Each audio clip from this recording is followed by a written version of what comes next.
can turn the world on with her smile. We don't have to. DeFalco! Oh, she seems more like the kind of woman you leave for someone else. 7 seasons, 168 episodes, 29 Emmys. A single woman in a Minneapolis newsroom who didn't need a husband to carry a sitcom. Or a life. The show premiered on September 19th, 1970 on CBS. It changed television forever. 56 years later, here's what most people don't know. One of them lost her only son to an accidental gunshot. She battled diabetes for nearly 50 years. She went slowly blind before she died. One of them was given 3 months to live and fought for 6 more years while her medical bills destroyed everything. One of them was born Tadeusz Vladislav Konopka. He dropped out of high school to fight in World War II. He earned 5 campaign stars before he ever made anyone laugh. One of them died 18 days before her 100th birthday, and 4 of them, 4, died in a single calendar year. Every single principal cast member of The Mary Tyler Moore Show is now gone. All 8 of them. Let's see what really happened. Mary Tyler Moore as Mary Richards. Mary Tyler Moore was born on December 29, 1936, Brooklyn Heights, New York City. Her father was a clerk. Her mother was an alcoholic. Mary wouldn't talk about that publicly for decades. She was 33 years old when she became Mary Richards. Mary Richards wasn't just a character. She was a revolution. A single 30-something career woman who wasn't waiting for a man to complete her story. In 1970, that was radical. CBS nearly killed the show before it aired. Moore was already famous. She'd spent 5 years as Laura Petrie on The Dick Van Dyke Show, comedy in capri pants. She raised the bar for every sitcom wife who came after her. But Mary Richards was different. Mary Richards was her. But here's where things get devastating. In 1969, the year before the show premiered, Moore was diagnosed with type 1 diabetes. She was 33. She just had a miscarriage. That diagnosis would define the rest of her life, and eventually take it. Her only son, Richie Meeker, from her first marriage, accidentally shot and killed himself in October of 1980. He was 24. The death was ruled accidental. Mary carried it with her forever. She checked into the Betty Ford Clinic in 1984 for alcohol abuse. She was following the same pattern as her mother, the thing she'd spent her whole life trying to escape. She married 3 times: Richard Meeker, 1955 to 1961, Grant Tinker, 1962 to 1981, the man who co-founded MTM Enterprises with her. Together, they built one of the most influential production companies in television history. And finally, Dr. Robert Levine, a cardiologist 15 years her junior. She married him in 1983. That marriage lasted 34 years, until the day she died. In her final years, the diabetes had taken almost everything: her eyesight, her mobility, her kidneys. Her husband later said she was nearly blind. Mary Tyler Moore died on January 25, 2017, at Greenwich Hospital in Connecticut. She was 80 years old. Cause of death: cardiopulmonary arrest, complicated by pneumonia and diabetes. Mary Richards was the woman who could turn the world on with her smile. Mary Tyler Moore spent the last decade of her life in a body that was shutting down around her, and she never stopped smiling for the cameras. The woman and the character were the same person. That's not acting. That's survival. But you haven't heard the worst of it yet, because what happened to the rest of this cast? That's where the story gets unbearable. Ted did a great interview with the cottage cheese queen. Ted Knight as Ted Baxter. His real name was Tadeusz Władysław Konopka, born December 7, 1923, Terryville, Connecticut. Polish-American parents. His father was a bartender. He dropped out of high school to enlist in the United States Army during World War II. He served with Company A, 296th Combat Engineer Battalion. He earned 5 campaign stars in the European theater. He was among the first American troops to enter Berlin. He was 46 years old when he became Ted Baxter. Ted Baxter was the most gloriously stupid man on television. Vain, pompous, spectacularly untalented. An anchor who somehow kept his job. Knight won 2 Emmys for the role, but it typecast him permanently. Every offer after was another buffoon. Now stop. Read this next part slowly. Before he was funny, he was brave. This man stormed through Europe at 19. Then he came home. He studied puppetry and ventriloquism in Hartford, hosted a children's TV show in Providence, Rhode Island, spent 20 years doing bit parts and voiceover work. He narrated Super Friends. 20 years of obscurity after 5 campaign stars. He finally got his break at 46. He got his own show, Too Close for Comfort, in 1980. He played Judge Smales in Caddyshack the same year. But cancer came first.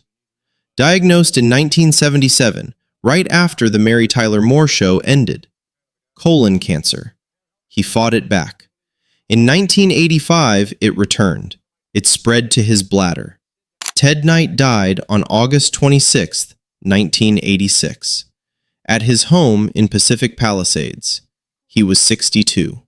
His wife Dorothy and their 3 children, Ted Jr., Elise, and Eric, were with him. Ted Baxter was a man who believed he was important and wasn't. Ted Knight was a man who never believed he was important and absolutely was. Oh, sure, 15 years old, but not 17, 18. Valerie Harper as Rhoda Morgenstern. Valerie Catherine Harper was born on August 22, 1939, Suffern, New York. Her father was a traveling lighting salesman. She started as a Broadway chorus dancer. She was 31 years old when she became Rhoda Morgenstern. Rhoda was Mary's best friend and upstairs neighbor. Brash, self-deprecating, proudly Jewish.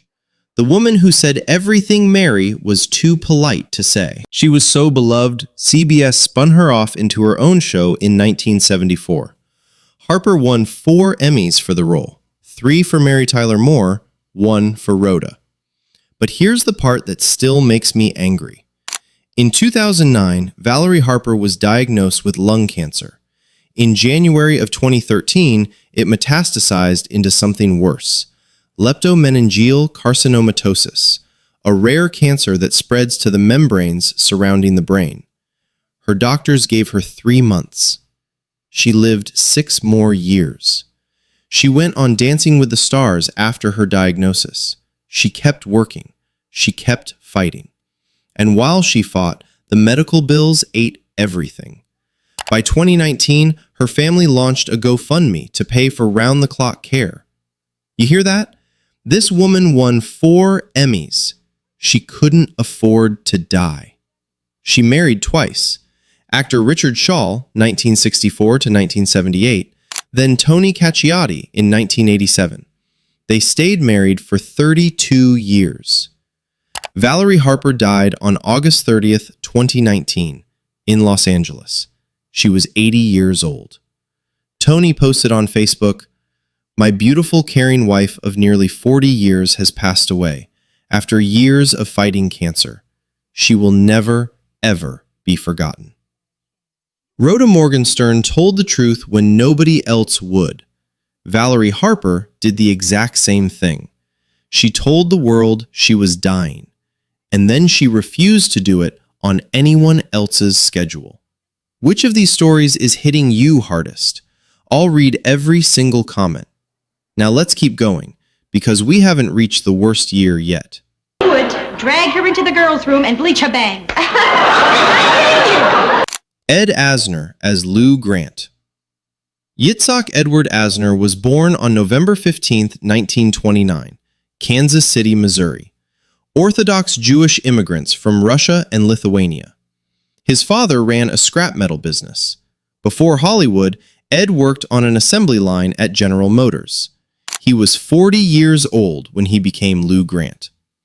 Lou Grant was the boss America wished they had.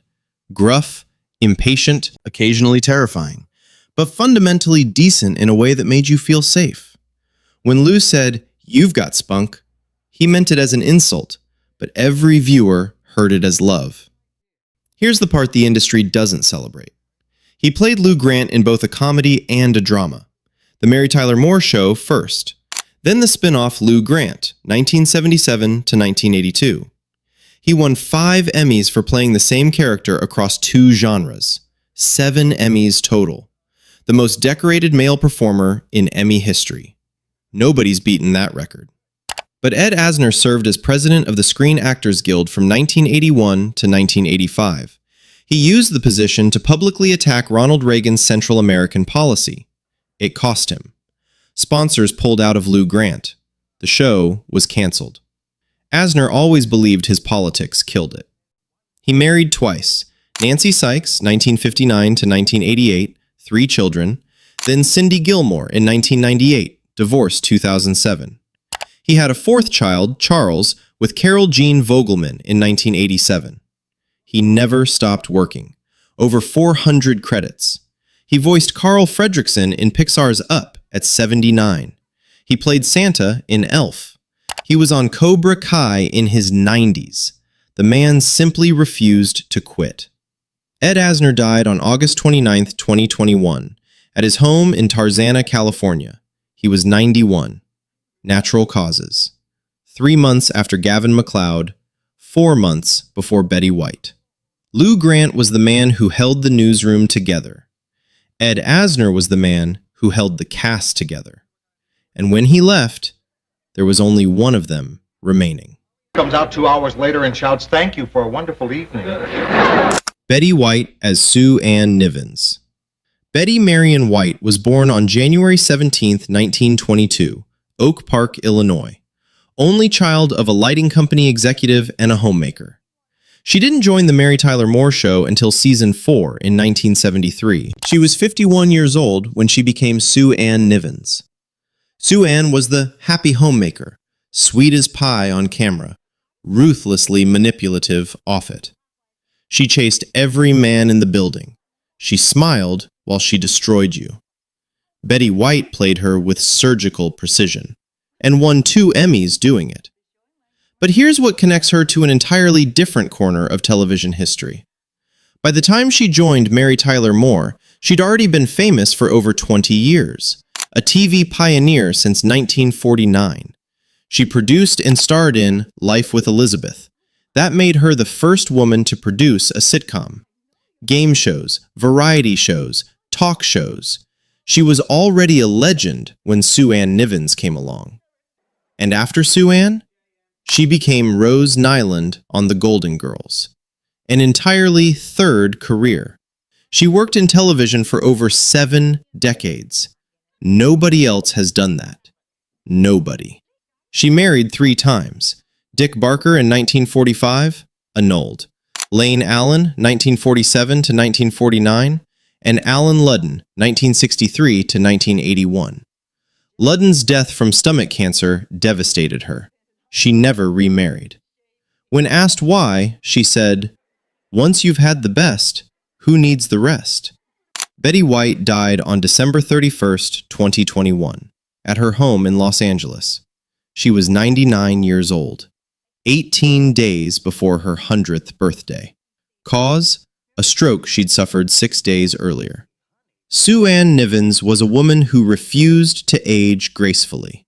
Betty White was a woman who refused to age at all. And she very nearly pulled it off. I'm sorry, but nothing you have said could ever make me change my mind about Lars. Cloris Leachman, Phyllis Lindstrom. Born April 30th, 1926 in Des Moines, Iowa. Former Miss America contestant. Oscar winner for The Last Picture Show. She played Frau Blücher in Young Frankenstein. After the show, she got her own spin-off, Phyllis. It ran 2 seasons. She kept working into her 90s, did Dancing with the Stars at 82. Died January 27th, 2021. Age 94, stroke. Just how long you took thinking of how to embarrass me this way.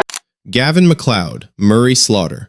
Born Alan George C. on February 28, 1931, in Mount Kisco, New York. He lost his hair young and bought a toupee to get work. It changed his career. He went straight from Mary Tyler Moore to The Love Boat, 9 seasons as Captain Steubing. He struggled privately with alcoholism, later became a devout evangelical Christian. When he died on May 29, 2021, at 90, Ed Asner tweeted, "Betty, it's just you and me now." 3 months later, Asner was gone too. Mary, you're asking the wrong person. You know how I feel about you. Georgia Engel, Georgette Franklin Baxter, born July 28, 1948, in Washington, D.C. Her father was a Coast Guard vice admiral. She played Georgette with a tiny, feathery voice that made every line twice as funny. She later appeared on Everybody Loves Raymond, earned 3 consecutive Emmy nominations. She was a devoted Christian Scientist who never consulted doctors.